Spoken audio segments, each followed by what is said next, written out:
1 Korintus 12, beginilah firman Tuhan, rupa-rupa karunia tetapi satu roh.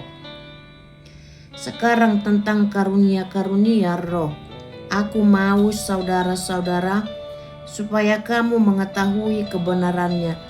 Kamu tahu bahwa pada waktu kamu masih belum mengenal Allah, kamu tanpa berpikir ditarik kepada berhala-berhala yang bisu.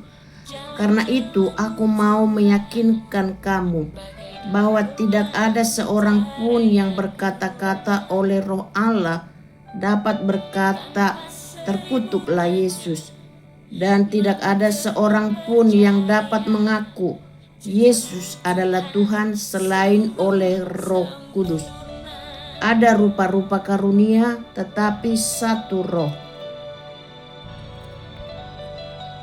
Dan ada rupa-rupa pelayanan tetapi satu Tuhan. Dan ada berbagai-bagai perbuatan ajaib, tetapi Allah adalah satu yang mengerjakan semuanya dalam semua orang. Tetapi kepada tiap-tiap orang dikaruniakan penyataan roh untuk kepentingan bersama.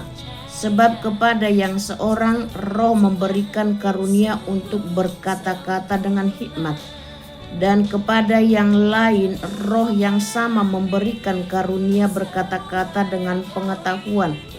Kepada yang seorang roh yang sama memberikan iman, dan kepada yang lain ia memberikan karunia untuk menyembuhkan.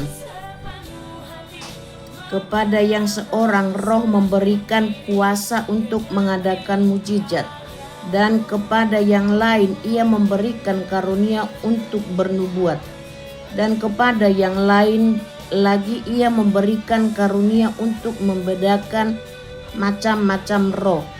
Kepada yang seorang ia memberikan karunia untuk berkata-kata dengan bahasa roh, dan kepada yang lain ia memberikan karunia untuk menafsirkan bahasa roh itu.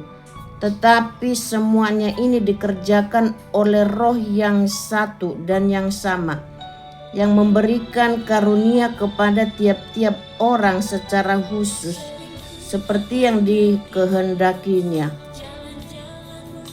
Banyak anggota, tetapi satu tubuh. Karena sama seperti tubuh itu satu dan anggota-anggotanya banyak. Dan segala anggota itu, sekalipun banyak, merupakan satu tubuh. Demikian pula Kristus. Sebab dalam satu roh kita semua, baik orang Yahudi maupun orang Yunani, baik budak maupun orang merdeka, telah dibaptis menjadi satu tubuh, dan kita semua diberi minum dari satu roh. Karena tubuh juga tidak terdiri dari satu anggota, tetapi atas banyak anggota. Andai kata kaki berkata, karena aku bukan tangan, aku tidak termasuk tubuh, jadi benarkah ia tidak termasuk tubuh? Dan andai kata telinga berkata, karena aku bukan mata, aku tidak termasuk tubuh, jadi benarkah ia tidak termasuk tubuh? Andai kata tubuh seluruhnya adalah mata, di manakah pendengaran? Andai kata seluruhnya adalah telinga, di manakah penciuman?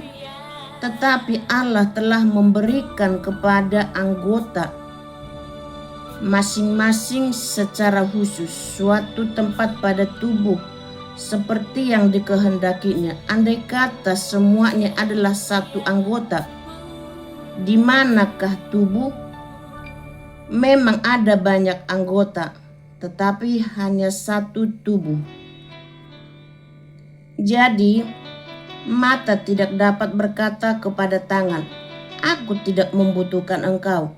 Dan kepala tidak dapat berkata kepada kaki, aku tidak membutuhkan engkau. Malahan justru anggota-anggota tubuh yang nampaknya paling lemah yang paling dibutuhkan. Dan kepada anggota-anggota tubuh yang menurut pemandangan kita kurang terhormat, kita berikan penghormatan khusus, dan terhadap anggota-anggota kita yang tidak elok, kita berikan perhatian khusus. Hal itu tidak dibutuhkan oleh anggota-anggota kita yang elok. Allah telah menyusun tubuh kita begitu rupa, sehingga kepada anggota-anggota yang tidak mulia diberikan penghormatan khusus, supaya jangan terjadi perpecahan dalam tubuh, tetapi supaya anggota-anggota yang berbeda itu saling memperhatikan. Karena itu, jika satu anggota menderita, semua anggota turut menderita. Jika satu anggota dihormati, semua anggota turut bersukacita.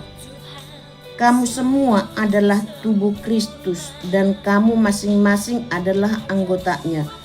Dan Allah telah menetapkan beberapa orang dalam jemaat, pertama sebagai rasul, kedua sebagai nabi, ketiga sebagai pengajar. Selanjutnya mereka yang mendapat karunia untuk mengadakan mukjizat, untuk menyembuhkan, untuk melayani, untuk memimpin, dan untuk berkata-kata dalam bahasa roh. Adakah mereka semua rasul atau nabi atau pengajar? Adakah mereka semua mendapat karunia untuk mengadakan mukjizat, atau untuk menyembuhkan, atau untuk berkata-kata dalam bahasa roh, atau untuk menafsirkan bahasa roh? Jadi berusahalah untuk memperoleh karunia-karunia yang paling utama, dan aku menunjukkan kepadamu jalan yang lebih utama lagi. Amin.